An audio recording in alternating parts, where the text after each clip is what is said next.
வணக்கம். இன்னைக்கு நாம கொஞ்சம் அரசியல் பக்கம் போகலாம் வாங்க. ம் கட்சிகள் ஏன் தேர்தலுக்கு தேர்தல் இவ்ளோ வித்தியாசமா நடந்துக்கறாங்க, அப்புறம் இந்த கூட்டணிகள், நிலைப்பாடுகள் இதெல்லாம் ஏன் இப்படி அடிக்கடி மாறுது, இத கொஞ்சம் ஆழமா அலசலான்னு இருக்கோம். சரி. இதுக்காக political parties and democratic evolution அப்படின்னு ஒரு உரையாடல் இருக்கு. அதிலிருந்து சில முக்கிய பகுதிகளை எடுத்து வச்சுதான் பேச போறோம். ஓ, நல்லது.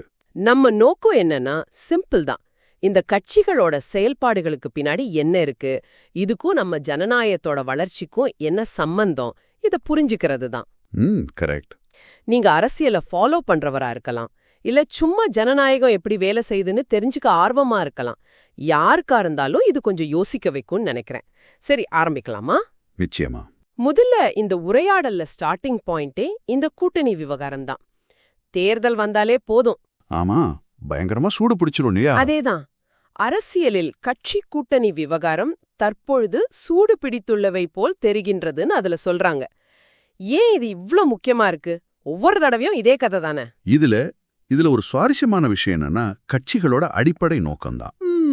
அந்த உரையாடலே சொல்ற மாதிரி, மக்களின் கை மையில் ஆட்சியை பிடிக்க அரசியலில் கட்சிகள் தங்களின் அனைத்து யுத்திகளையும் மேற்கொள்ள வேண்டும் தானே. அதாவது பவருக்கு வர்றது. அதுதான் ஃபர்ஸ்ட். ஆமா, அதுதான் முதல் குறிக்கோள். இதுக்காக நிறைய உத்திகள் யூஸ் பண்ணுவாங்க. அதுல ஒண்ணுதான் இந்த கூட்டணி. ஆனா இது வெறும் ஓட்டுக்காக மட்டும் இல்ல பாருங்க. வேற என்ன இருக்கு? ஒரு கட்சிக்கு அதோட ஸ்திரத்தன்மை ரொம்ப முக்கியம். ஸ்திரத்தன்மை, ஸ்டெபிலிட்டி. ஆமா, ஸ்டெபிலிட்டி. அது வெறும் தேர்தல்ல ஜெயிக்கிறது மட்டும் இல்ல. கட்சிக்குள்ள ஒரு நல்ல லீடர்ஷிப், ஒரு ஆர்கனைசேஷன், ஃபண்ட்ஸ் தொடர்ந்து இயங்குறதுக்கான அந்த அமைப்பு இருக்கு இல்லையா? ஆமா ஆமா, அதுதான். அப்பொழுதுதானே கட்சி அதன் ஸ்திரத்தன்மையை நிலைநிறுத்த முடியும். அதுதானே ஒவ்வொரு கட்சித் தலைவரும் தலைமையும் விரும்புவார்னு அந்த உரையாடல சொல்றாங்க. சரி. இந்த ஸ்திரத்தன்மைக்காக சில சமயம் கொள்கைகளை கூட கொஞ்சம் அட்ஜஸ்ட் பண்ணிட்டு கூட்டணி வைக்க வேண்டியிருக்கும். ஒரு பெரிய கம்பெனி மாதிரி யோசிங்களேன். ஓ, அது தொடர்ந்து இயங்கணும், வளரணும்னா சில சமரசங்கள், சில ஸ்ட்ராட்டஜி எல்லாம் தேவைப்படும் இல்லையா? அதே மாதிரி தான் கட்சிகளும். புரியுது. ஸ்திரத்தன்மை, ஒரு இன்ஸ்டிடியூஷனா நிக்கிறது, இதெல்லாம் முக்கியம்தான். ஆனா நம்ம வாசரி வாக்காளர்கள் பார்வையில இருந்து பார்த்தா, இந்த திடீர் கூட்டணிகள், நிலைப்பாடுகள் மாறுறது, இதெல்லாம் கொஞ்சம் ஏமாற்ற மாதிரி தெரியுதே. ஆமா, அந்த கேள்வி வருது. அந்த உரையாடல்ல ஒருத்தர் கேக்குறார், அப்போ மக்களை ஏமாற்றும் அனைத்து நடவடிக்கைகளையும் மேற்கொள்வர்னு. இந்த விமர்சனத்தை எப்படி பாக்குறது?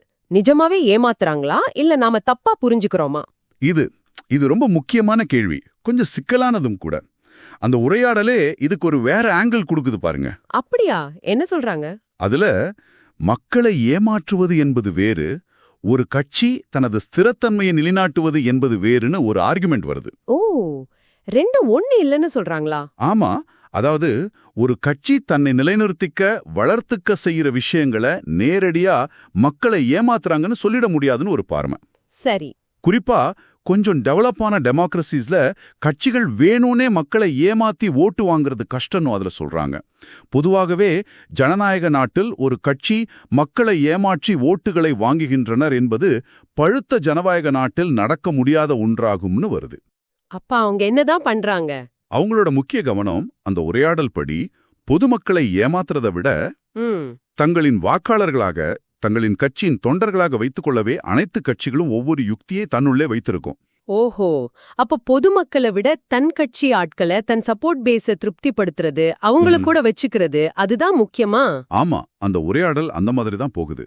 ஒரு கட்சிக்கு அதோட கோர் சப்போர்ட்டர்ஸ், தொண்டர்கள் தான் பேக் போன். சரிதானே. அவங்கள திருப்தியா வச்சிருந்தாதான் கட்சி ஸ்ட்ராங்கா இருக்கும். ஏமாற்றுகின்றனர், ஏமாற்றி விட்டனர், ஏமாற்றப்படுகிறது என்பதெல்லாம் பொதுவாக ஒட்டுமொத்த குவியும் கருத்துன்னும், ஒவ்வொரு கட்சியும் தங்களின் தொண்டர்களை ஏமாற்ற விரும்புவது கிடையாது, ஏமாற்றவும் செய்யாதுன்னு அதுல வாதிடுறாங்க. ஆனா வெளியில இருந்து பாக்கும்போது அப்படி தெரியலையே. அதுதான், சில சமயம் அவங்க எடுக்கிற முடிவுகள் நமக்கு தப்பா தெரியலாம், இல்ல அந்த சூழல் சரியில்லாம போலாம். ஆனா அடிப்படை நோக்கம் சப்போர்ட்டர்ஸை தக்க வைக்கிறதா இருக்கலான்னு ஒரு பார்வை. ஓகே. இது கட்சிகள் ஏமாத்துறாங்கன்ற அந்த பொதுவான குற்றச்சாட்டை கொஞ்சம் ஆழமா யோசிக்க வைக்குது இல்லையா? ஆமா, நிஜமாவே இது ஒரு வித்தியாசமான பார்வைதான். சரி, அப்போ இந்த ஸ்திரத்தன்மை, தொண்டர்களை தக்க வைத்தல், இதுக்காக தான் கட்சிகள் அவங்க நிலைப்பாட்டை அடிக்கடி மாத்திக்கிறாங்களா? அது அடுத்த கேள்வி. ஆமா, ஏன்னா தேர்தலுக்கு தேர்தல் கொள்கை மாறுது. நேத்து திட்டினவங்களோட இன்னைக்கு கூட்டணி சேர்றாங்க. வாக்காளர்களுக்கு ஒரே குழப்பமா இருக்கு.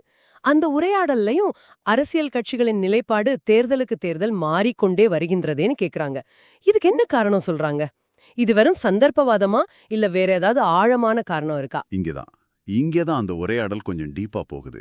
இது வெறும் சந்தர்ப்பவாதம் இல்ல. இல்லையா? இல்ல, ஜனநாயகத்தின் படிநிலை வளர்ச்சியில் இது ஒரு அத்தியாயம்னு சொல்றாங்க. ஜனநாயகத்தின் படிநிலை வளர்ச்சி அப்படின்னா? அதாவது நம்ம பார்க்குற இந்த மாற்றங்கள், இந்த நிலைப்பாட்டு தடுமாற்றங்கள் எல்லாம் நம்ம ஜனநாயகம் இன்னும் முழுசா மெச்சூர் ஆகல, அதோட அடையாளம்னு ஒரு ஐடியா சொல்றாங்க. ஓ, டெமோக்ரஸி இன்னும் வளர்ந்துட்டு இருக்கு, ஒரு குழந்தை மாதிரி. அப்படியா? இது கேட்கவே இன்ட்ரெஸ்டிங்கா இருக்கே. கொஞ்சம் விளக்கமா சொல்லுங்களேன். நிச்சயமா. அந்த உரையாடலின்படி மக்களாட்சித்துவம் இன்னும் சோதனை முயற்சியாலே இருக்கிறது. சோதனை முயற்சி? எக்ஸ்பெரிமெண்டா? ஆமா. நாம ஜனநாயகம்னா ஏதோ பெர்ஃபெக்ட்டான சிஸ்டம்னு நினைக்கிறோம். ஆனா அது இன்னும் ஒரு பரிசோதனை மாதிரி தான். அது கத்துக்கிட்டே இருக்கு, தன்னை சரி பண்ணிக்கிட்டே வருதுன்னு அந்த உரையாடல் சொல்லுது. இன்னொரு படி மேல போய் ஒரு கம்பேரிசன் சொல்றாங்க பாருங்க, கொஞ்சம் யோசிக்க வைக்கிற மாதிரி. சாக்ரட்டிஸ்க்கு முந்தைய காலகட்டத்துல தான் அனைவரும் இருக்கிறோம்.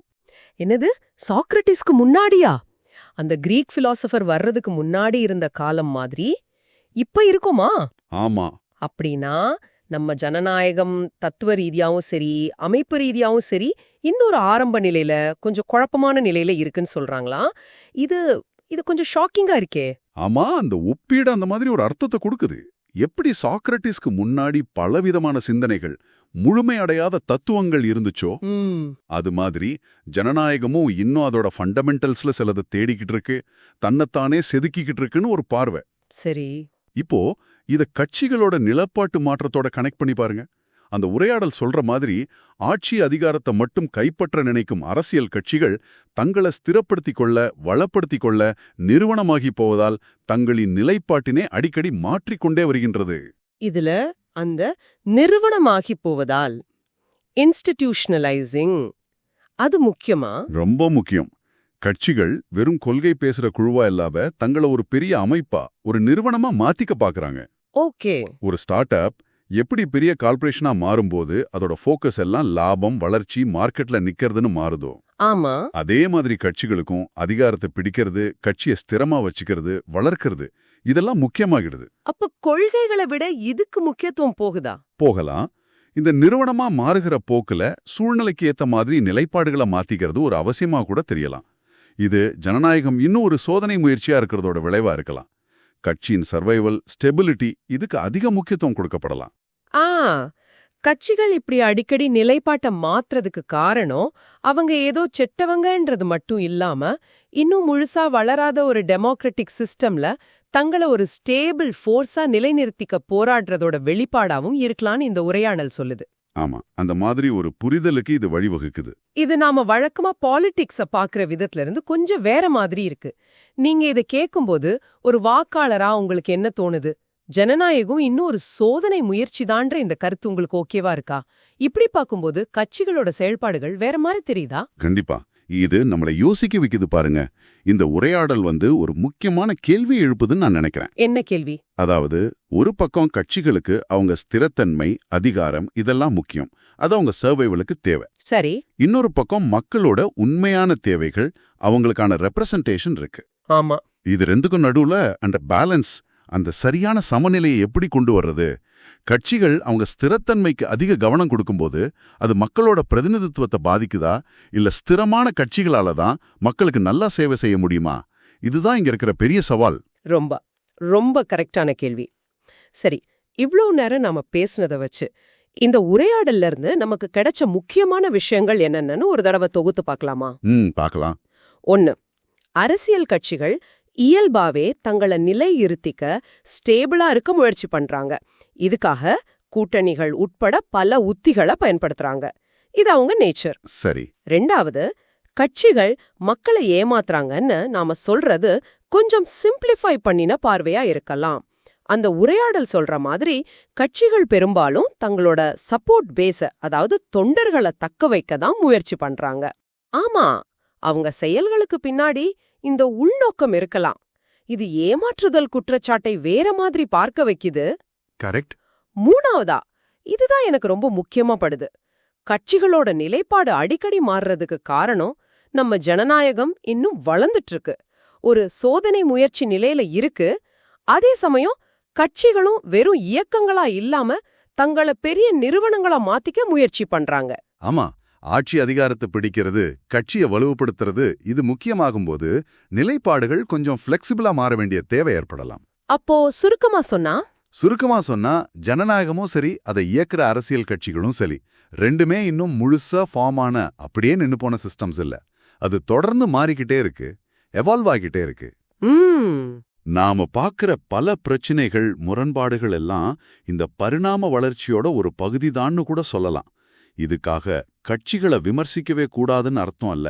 ஆனா அவங்க செயல்பாடுகளுக்கு பின்னாடி இருக்கிற இந்த காம்ப்ளெக்ஸான விஷயங்களையும் நம்ம கணக்குல எடுத்துக்கணும். அருமை. அப்போ கடைசியா உங்ககிட்ட ஒரு கேள்வியோட முடிக்கலாம்னு நினைக்கிறேன். கேளுங்க. இந்த உரையாடல்ல சொன்ன மாதிரி மக்களாட்சி இன்னும் ஒரு சோதனை முயற்சி நிலையில தான் இருக்கு.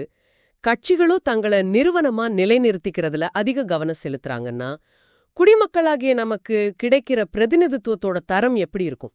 வெறும் அதிகாரத்தையும் ஸ்திரத்தன்மையை மட்டுமே குறிக்கோளா வச்சு செயல்படுற கட்சிகளால நம்ம தேவைகளை உண்மையாவே பிரதிபலிக்க முடியுமா? கட்சிகளோட ஸ்திரத்தன்மைக்கும் மக்களோட உண்மையான பிரதிநிதித்துவத்துக்கும் நடுவுல ஒரு ஹெல்தியான பேலன்ஸை எப்படி கொண்டு வர முடியும்? கட்சிகளும் ஜனநாயகமும் எதிர்காலத்துல எப்படி மாறணும்னு நீங்க நினைக்கிறீங்க? இத பத்தி நீங்க என்ன யோசிக்கிறீங்கன்னு கொஞ்சம் சிந்திச்சு பாருங்க.